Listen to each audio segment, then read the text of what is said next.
ਰੂਸ ਅਤੇ ਯੂਕਰੇਨ ਦੇ ਵਿਚਕਾਰ ਵੱਧ ਰਹੇ ਤਣਾਅ ਦੇ ਚਲਦੇ ਜਿੱਥੇ ਭਾਰਤੀ ਬੱਚਿਆਂ ਦੇ ਮਾਪੇ ਪਰੇਸ਼ਾਨ ਨੇ, ਉੱਥੇ ਯੂਕਰੇਨ ਦੇ ਵਿੱਚ ਰੂਸ ਦੇ ਵੱਲੋਂ ਹਮਲੇ ਹੋਰ ਵੀ ਜ਼ਿਆਦਾ ਤੇਜ਼ ਕਰ ਦਿੱਤੇ ਗਏ ਨੇ, ਜਿਸ ਦੇ ਚਲਦੇ ਉੱਥੋਂ ਦੇ ਹਾਲਾਤ ਹੋਰ ਵੀ ਖਰਾਬ ਹੋ ਚੁੱਕੇ ਨੇ। ਜ਼ਿਕਰਯੋਗ ਹੈ ਕਿ ਭਾਰਤ ਸਰਕਾਰ ਦੇ ਵੱਲੋਂ ਮਿਸ਼ਨ ਗੰਗਾ ਦੇ ਤਹਿਤ ਜਲਦ ਤੋਂ ਜਲਦ ਭਾਰਤੀ ਵਿਦਿਆਰਥੀਆਂ ਨੂੰ ਭਾਰਤ ਵਾਪਸ ਲਿਆਉਣ ਦਾ ਕੰਮ ਕੀਤਾ ਜਾ ਰਿਹਾ ਹੈ। ਵੱਖ-ਵੱਖ ਥਾਵਾਂ ਉੱਤੇ ਫਸੇ ਬੱਚਿਆਂ ਨੂੰ ਕਾਫੀ ਦਿੱਕਤਾਂ ਦਾ ਸਾਹਮਣਾ ਕਰਨਾ ਪੈ ਰਿਹਾ ਹੈ। ਦੱਸਣਾ ਬਣਦਾ ਹੈ ਕਿ ਮਿਸ਼ਨ ਗੰਗਾ ਦੇ ਤਹਿਤ ਭਾਰਤ ਵਾਪਸ ਆਏ ਬੱਚਿਆਂ ਦੇ ਵਿੱਚੋਂ ਇੱਕ ਬੱਚੀ ਜਲੰਧਰ ਦੀ ਵੀ ਹੈ, ਜਿਸ ਨੇ ਯੂਕਰੇਨ ਦੇ ਹਾਲਾਤ ਬਿਆਨ ਕੀਤੇ ਨੇ ਅਤੇ ਜਲਦ ਤੋਂ ਜਲਦ ਭਾਰਤ ਸਰਕਾਰ ਨੂੰ ਬਾਕੀ ਰਹਿੰਦੇ ਬੱਚਿਆਂ ਨੂੰ ਵੀ ਕੱਢਣ ਦੀ ਅਪੀਲ ਕੀਤੀ है। मेरा नाम शिवानी है। शिवानी, आप यूक्रेन कब गए थे और क्यों गए थे? वैसे तो मैं वहाँ पे 6 साल पहले गई थी MBBS करने, और मेरा ये 6th ईयर है MBBS का। वहाँ पे डिग्री मैं MBBS की डिग्री के लिए वहाँ गई थी, मेडिकल स्टडीज़ के लिए। यूक्रेन में हालातों की बात करें तो बहुत ज़्यादा तनावपूर्ण है, तो मतलब कौन सी मुश्किलों का जो है आपको सामना करना पड़ा वहाँ पर? एज सच मैं बिल्कुल उशग्रोद जो एक शहर है वो करीब हंगरी के बॉर्डर पे और स्लोवाकिया के बॉर्डर के बिल्कुल पास है, तो मैं किसी तरीके मैनेज कर पाई, तो मेरे को इतना मुश्किलों का सामना नहीं करना पड़ रहा। बट मेनली उन बच्चों को सामना करना पड़ रहा है जो वहाँ पे कीव और खार्किव या ईस्टर्न साइड सुमी वहाँ पे है। एज सच प्रॉब्लम उनको है। वो अगर कोई वहाँ से भी किसी तरीके बॉर्डर्स तक पहुँच जाता है, बॉर्डर्स के बाद उनको एम्बेसी वगैरह बहुत अच्छे से देख रही है, और एज सच उनको भी कोई प्रॉब्लम नहीं आ रही है। मतलब कुछ है जो कभी, जैसे अभी लास्ट प्रॉब्लम आ रही थी कि पोलैंड के बॉर्डर्स पे रोका जा रहा है बच्चों को, उनको आगे नहीं आने दिया जा रहा है, या रोमानिया पे भी प्रॉब्लम्स आ रही है बॉर्डर्स पे। तो वो भी बच्चे जब बताएंगे उनको प्रॉब्लम्स आ रही हैं, तो वहाँ पे ऑफिशियल्स हैं उनको हेल्प आउट करने के लिए। और बट विद जो मेन प्रॉब्लम है that is to eastern side part of Ukraine, तो मेन हेल्प उनको चाहिए। उनको बहुत ज़्यादा प्रॉब्लम आ रही है, क्योंकि थोड़े दिनों बाद अगर ऐसे ही चलता रहा तो खाना भी ख़त्म हो जाएगा। जैसे आगे ATMs वगैरह हमारे में तो पहले ही ख़त्म होना शुरू हो गया था, तो हमने 8-10 दिन का खाना लेके आए, हम दूध ले रख रखा, सब कुछ रख रखा। और ATM जाएँ तो पैसे नहीं है अभी किसी भी ATMs में, तो वो बहुत ज़्यादा इश्यूज़ हो रहे हैं। तो अगर उनको इवैक्यूएट नहीं किया गया जल्दी से जल्दी तो उनको बहुत ज़्यादा इश्यूज़ होंगे आगे। अगर आपके सफ़र की बात करें यूक्रेन से जलंधर तक का, तो उसके बारे में बताइए कैसा रहा वो चीज़? सर थोड़ा हेक्टिक तो है यूक्रेन से, क्योंकि जो यूक्रेन है वहाँ पे जैसे एयर स्पेस तो बंद है, तो एक शहर से दूसरे शहर में आने के लिए आपको बहुत टाइम लगता है। जैसे मुझे कीव से उशग्रोड तक आने के लिए हमेशा से 16 घंटे लगते थे, तो उशग्रोड से हंगरी के लिए तो मेरे को जस्ट ज़्यादा टाइम नहीं लगा। बट विद इन यूक्रेन एक बार मैं बुदापेस्ट पहुंच गई, तब उसके बाद तो नहीं था हाँ कि अब कोई इशू नहीं है। वहाँ पे बिल्कुल प्रॉपर सपोर्ट मिल रहा है आपको, और खाने का अकोमोडेशन का कोई भी इशू नहीं है। और हमने जाके खुद, इनफैक्ट मैंने हेल्पलाइन मतलब मेरी टीम है एक, और एक सर हमारे को कोऑर्डिनेट कर रहे हैं, उन्होंने helpline numbers, toll free numbers Punjab और राजस्थान के लिए करे हैं। तो हम भी वहाँ पे यहाँ से भी रीच आउट करने की कोशिश कर रहे हैं कि हाँ जो बच्चे एक बार बॉर्डर पहुँच गए उनको आगे आगे हेल्प किया जाए। तो और बाकी एक बार वहाँ पहुँच गए तो आगे की जर्नी तो कुछ ज़्यादा थी नहीं कि हाँ ठीक है सब सेफ़ है, कोई प्रॉब्लम नहीं है। बॉर्डर तक आप कैसे पहुँचे? बॉर्डर तक वैसे तो जैसे मेरी यूनिवर्सिटी के बच्चों को बस से लाया जा रहा था, बट वी ट्राइड की समथिंग एल्स। तो मैं सबसे पहले हमने ट्राइड टैक्सी वाले से किया। वहाँ पे एक मार्शल लॉ लगा है जिसके अंदर आपको 18 से अगर आप 60 ईयर्स के बीच में हो तो आपको बॉर्डर क्रॉस नहीं करने दिया जा रहा।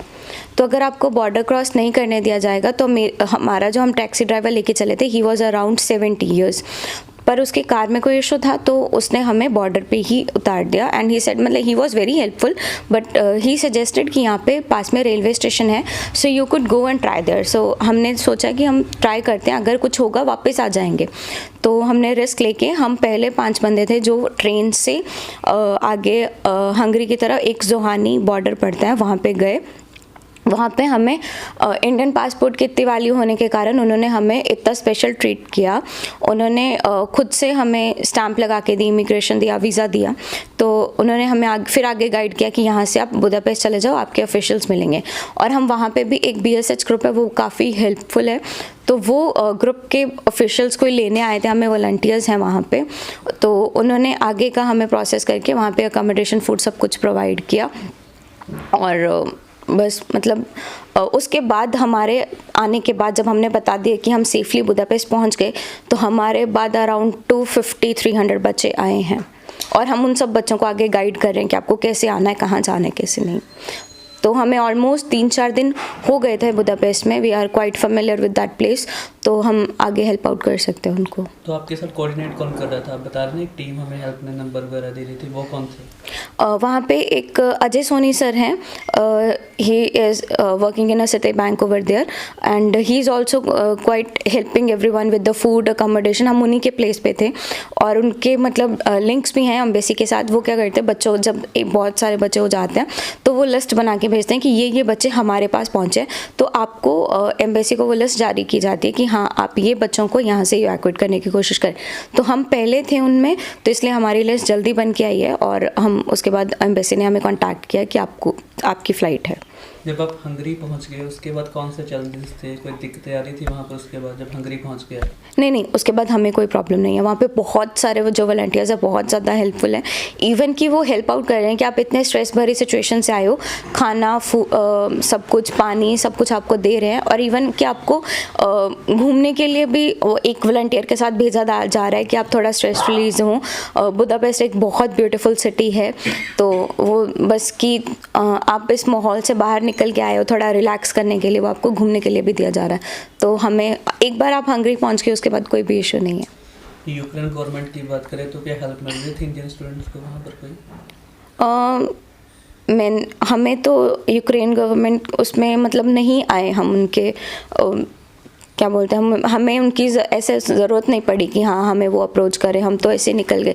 बट हाँ अगर आप उधर हो, बॉर्डर्स पे हो, तो आपको वो बिल्कुल हेल्प आउट कर रहे हैं, वो आप जाने दे रहे हैं या कुछ भी। पर एक जो न्यूज़ आई थी Poland, I am not sure about that कि हाँ वो न्यूज़ सच में थी कि जैसे लड़कियों को मार रहे थे या वो कुछ कर रहे थे। मतलब वो न्यूज़ तो आई है, सब कुछ था, बट हमने देखा नहीं तो हमें पता नहीं है, तो मैं उसके बारे में नहीं कह सकती। हाँ मतलब बहुत, बट यूक्रेनियंस बहुत परेशान कर रहे हैं। तो मैं ये भी बोलना चाहूँगी बच्चों को, अगर वो खुद से ट्रैवल कर रहे हैं, तो अगर आप खुद से ट्रैवल कर रहे हो वहाँ पे, तो यूक्रेनियन से थोड़ा समझ के, क्योंकि वो परेशान कर रहे हैं कि आप हमें जैसे छोड़ के जा रहे हो बीच में या कुछ भी, तो वो ट्रेन्स के अंदर बहुत ज़्यादा परेशान कर रहे हैं। उनको कह रहे कि आप भी हथियार उठाइए। यूक्रेनियंस को नहीं, यूक्रेनियन इंडियंस को कह रहे हैं। हाँ शायद इसे बोला है कि आप हमें छोड़ के जा रहे हो, आप भाग रहे हो यहाँ से हमें बीच में, तो वो थोड़ा एग्रेशन में थोड़ा बोल रहे हैं सबको। जब आप भारत सरकार की बात करें तो क्या भारत सरकार की तरफ से मदद मिल रही थी, बातचीत हो रही थी कोई? एग्जैक्टली हाँ, वहाँ पे ऑफिशियल्स हर बॉर्डर्स पे हैं, हमारे पास नंबर्स हर जगह सर्कुलेट हुआ है आपके मतलब कई कह रहे हैं कि फ़ोन नहीं उठा रहे, बट बहुत ज़्यादा बिजी हैं, तो आप किसी और को ट्राई कर सकते, क्योंकि मीनवाइल वो आपका फ़ोन नहीं उठा रहे हैं, वो किसी और की हेल्प कर रहे हैं। ऐसा तो नहीं है कि वो भी फ्री बैठे हैं, बहुत ज़्यादा। जैसे मैं पहुँची तो एम्बेसी के ऑफिशियल्स आए थे हमारे पास, रात में ही आ गए थे कि आपको क्या प्रॉब्लम आई या कुछ भी, तो हम आगे के बच्चों को थोड़ा गाइड कर सके। और उनसे भी हमारी रेगुलर बात हुई।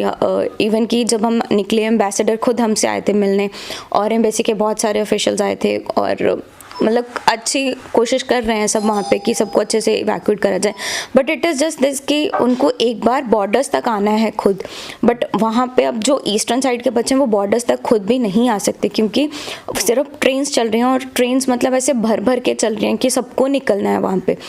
और कुछ बच्चे तो रिस्क नहीं ले रहे, जो रिस्क ले रहे हैं वो खुद से आ रहे हैं, बट जो बच्चे रिस्क नहीं ले रहे हैं वो अभी तक अंदर ही हैं, ऐसा नहीं। और उनके पास फूड भी ख़त्म हो गया, सब कुछ ख़त्म हो गया, तो उनको ज़्यादा हेल्प की ज़रूरत है। मीन्स कोई गवर्नमेंट को ऐसा करना चाहिए कि वो उन बच्चों की ज़्यादा हेल्प करें जो वहाँ पे फंसे हुए हैं, ताकि उनको इवैक्यूएट पहले किया जा सके। ये बात भी बड़ी कही जा रही है कि यूनिवर्सिटी वालों ने बच्चों को जाने नहीं दिया, कहते हैं कि आपको मतलब जो है ऑनलाइन नहीं पढ़ाया जाएगा, ऑफलाइन ही पढ़ाया जाएगा।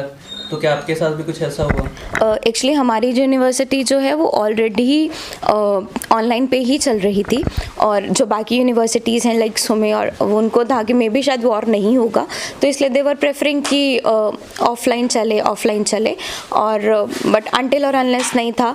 इवन कि मैं जब यहाँ से सैटरडे को निकली, मेरा फ्राइडे मॉड्यूल होता है, मतलब लास्ट एग्ज़ाम का सिलेबस ख़त्म होता है, तो मैं एग्ज़ाम दे रही थी उस टाइम पे जब वॉर चल रही थी। और बट ऑनलाइन था। और अभी के लिए 13 मार्च तक उन्होंने यूनिवर्सिटी बंद कर दी है, सारी यूनिवर्सिटीज़। और एम्बेसी ने भी बहुत हेल्प करी इस चीज़ में, क्योंकि मिनिस्ट्री को बोला उन्होंने कि आप किसी तरीके यूनिवर्सिटी बंद करो ताकि हमारे बच्चे एक बार के लिए निकल जा सके। तो अभी आपकी जो डिग्री कंप्लीट नहीं हुई है, हालात वहाँ पर ख़राब है, तो अगर हालात वहाँ पर ऐसे ही बने रहते तो दोबारा क्या आपको डॉक्टरी की पढ़ाई करनी पड़ेगी? ये नहीं पता, हम भी स्टिल, मेरे को सिर्फ लास्ट अब यही प्रॉब्लम है कि हमारी डिग्री का क्या होगा। क्योंकि मैं यहाँ से अगर बताऊँ सच में तो मैं इंडिया जस्ट 1 महीना पहले गई थी, मेरी 29 की थी, यहाँ जनवरी से फ़्लाइट थी। मैं गई ही इसीलिए थी कि मेरी डिग्री है, 3-4 महीने बचे थे और मेरे को डिग्री वापस लेके ही आना है। अगर मेरे को पहले पता होता कि ऐसी सिचुएशन होने वाली है तो मैं 1 महीना पहले ही नहीं जाती। मैं क्यों इतना परेशान होती, गई मैं 4 दिन लगा के वापस 4 दिन लगा के आई हूँ। It is just because of degree कि मेरे को जाना था, गई मैं। और अब बिल्कुल भी कोई आइडिया नहीं है कि डिग्री मिलेगी, क्या होगा क्या नहीं होगा। और आगे मतलब 6th ईयर वालों को सबसे ज़्यादा यही इशू है, हाँ, कि अब उनका लास्ट ईयर था, हम ऑलरेडी अपने 6 साल दे चुके हैं, तो अब आगे क्या होगा ये नहीं पता बिल्कुल। अगर बात करें तो भारत में भी डॉक्टरी की पढ़ाई है, तो क्यों भारत छोड़ के यूक्रेन चुना आपने? एक्चुअली सीट्स तो पता ही है सबको बहुत कम है। नीट क्वालिफाइड हैं हम लोग सब, ऐसा नहीं है कि नीट क्वालिफाइड नहीं है। ये मैंने सुना कहीं पे कि कोई ऐसे बोल रहा है कि जो लोग यहाँ पे अच्छे से पढ़ नहीं पाते या फिर जो नहीं वो कर पाते वो सब वहाँ पे जाते हैं, ऐसा बिल्कुल नहीं है। जो बहुत अच्छे 90 डिग्री मतलब 90 प्लस वाले हैं या 92% वाले हैं, वो सब भी वहाँ पे है, क्योंकि यहाँ पे सीट्स बहुत कम है, या फिर MBBS की सीट्स बहुत कम है, या फिर आपको कोई और इश्यूज़ की वजह से आप कभी लक भी होता है कि नहीं आ पाई सीट, मार्क्स कम आए, तो तो वहाँ पे ऐसा है कि आपको डायरेक्ट एडमिशन्स दे सकते हैं। और यहाँ पे अगर आप आके लाइसेंसिंग एग्ज़ाम दो तो आप क्वालिफाई हो जाते हो MBBS के लिए। यहाँ पे कितने बच्चे हैं जो ऑलरेडी अब डॉक्टर्स कर रहे हैं, जो हमारे सीनियर्स हैं, वो भी तो बहुत अच्छे से पढ़ के कर ही रहे हैं ना। तो ऐसा नहीं है कि मीन्स इंडिया में नहीं की है, यूक्रेन में नहीं की। इट इज़ जस्ट कि हाँ, हम अफोर्ड कर सकते थे इसलिए हम वहाँ पे जाके करी। आपके साथ दूसरी कंट्रीज़ के लोग भी होंगे, क्या उनके पासपोर्ट देख के उनको भी इतनी फैसिलिटी मिल रही थी वहाँ पर? नहीं, एक्चुअली ये प्रॉब्लम हुई थी हमारे साथ वहाँ पे बॉर्डर्स पे। वो सब हमें बोल रहे थे कि इंडियंस को जाने दे रहे हैं, पाकिस्तानी थे वहाँ पे, बांग्लादेशी थे, नेपाली थे, उनके जो पासपोर्ट्स थे वो सुबह से होल्ड पे थे, उनको वो मोर देन 24 आवर्स हो गए थे खड़े, और वो उनको नहीं आने दिया जा रहा था। बट इंडियन पासपोर्ट की वैल्यू, हाँ मैं कहती हूँ, बहुत ज़्यादा है। बहुत रिस्पेक्ट मिल रही थी इंडियंस को वहाँ पे कि अगर आप इंडियन हो तो आपको बहुत आसानी से जाने दिया जा रहा था। अभी आपके और भी दोस्त वहाँ पर फंसे होंगे, हाँ तो जी, बातचीत हो रही है, क्या कह रहे हैं वो? हाँ जी, बहुत ज़्यादा फंसे हुए हैं। हम उनको किसी तरीके हेल्प आउट करने की कोशिश कर रहे हैं। कीव से बच्चे थे वो, हमने गाइड किया तो वो 200 बच्चे एक साथ निकले हैं। और अब ऐसे ही एक मेरे खारकीव से अभी फ्रेंड निकला है। अगर वो अच्छे से सेफली निकल जाता है देन हम आगे किसी को और को बोल पाएंगे कि हाँ आप इस तरीके से इस रूट से पकड़ के आ सकते हो। धमाके बहुत ज़्यादा बढ़ गए हैं, क्या आसपास आपके जो दोस्त हैं उनके पास भी ऐसे धमाके हो रहे हैं? हाँ जी बिल्कुल, वो बोलते हैं कि हॉस्टल्स के बाहर फायरिंग हो रही है या फिर कहीं पे भी मिसाइल्स गिर रही है, एयर सायरन्स 24/7 चल रहे हैं। उनको तो उन्होंने वो सब तो फेस कर रहे हैं, हमने तो सब सुना है। हमारी सिटी काफ़ी काम थी तो हमें नहीं पता चलता, बाकी सिटीज़ बहुत ज़्यादा प्रॉब्लम्स, ये बम्बार्डमेंट, चिल्ड्रिंग, सब कुछ बहुत ज़्यादा हो रही है वहाँ पे। और अगर बात करें तो क्या उनके साथ भी कोई, जैसे वहाँ के लोकल लोग तंग कर रहे हैं, कोई बातचीत हुई? लोकल लोग वहाँ पे रहने में नहीं, आपके जो दोस्त वगैरह उनको तंग वगैरह कर रहे हैं? हाँ, उनको ट्रेन में चढ़ने के बाद एक बार तंग किया था, बट उसके बाद थोड़ा नॉर्मल हो गया था, तो वो सेफली निकल आए हैं वहाँ पे। अब मिशन गंगा के तहत आए, कोई दिक्कत परेशानी हुई? नहीं, वहाँ एज सच कोई परेशानी नहीं हुई है हमें। एक बार आप एम्बेसी वालों के साथ कंटैक्ट में आ जाते हो तो वो लिस्ट बना के आपको भेज रहे हैं, ऐसे एज सच कोई प्रॉब्लम नहीं। इवन कि एयरपोर्ट पे भी बहुत ज़्यादा सपोर्टिव थे, कि सारी गवर्नमेंट्स बहुत ज़्यादा हेल्प आउट कर रही हैं। वहाँ पे बाहर ही सबके हेल्प डेस्क लगे हैं, हमारे साथ मिनिस्ट्री ऑफ पावर्स ने लगा रखे हैं वो सारे हेल्प डेस्क, हर यहाँ के स्टेट के, वो इवन के बच्चों को घर तक लेके आ रहे हैं। हंगरी कब पहुँचे थे? मैं सैटरडे पहुंची थी। और वहाँ से मतलब कब जब आपका कांटेक्ट हुआ था एम्बेसी के साथ? एम्बेसी के साथ हो गया था कांटेक्ट। एक्चुअली ऐसा था कि जो 240 की फ़्लाइट जा रही थी और हमारे यूनिवर्सिटी ऑफिशियल्स जो हैं, जो हमें लेके जाते हैं कॉन्ट्रैक्टर्स, वो बसेस भर भर के भेज रहे थे। तो जो बच्चे वहाँ पे खुद से आए हैं उनको थोड़ा टाइम लग सकता है, मींस 1-2 दिन थोड़ा वेटिंग हो सकता है कि बच्चे निकल रहे हैं सारे, तो एज सच। और वहाँ पे अगर आप रुक भी रहे हो तो कोई प्रॉब्लम नहीं है, अकोमोडेशन, फूड सब कुछ प्रोवाइड हो रहा है। कहते हैं जिसने आर्मी अपना भारत के झंडे लगाए हो या कार पर भी लगाए हो तो उनको रोकने जा रहा है, रशियन भी जो है सोल्जर वो तंग नहीं कर रहे, कुछ ऐसा है वहाँ पर? मेन रशियन सोल्जर्स तो वहीं पर ही हैं, कीव, खार्किव, सुमी। यहाँ वहाँ की गवर्नमेंट भी हेल्प आउट कर रही है। अगर आप वहाँ से निकल रहे हो तो आपको जाने दिया जा रहा है।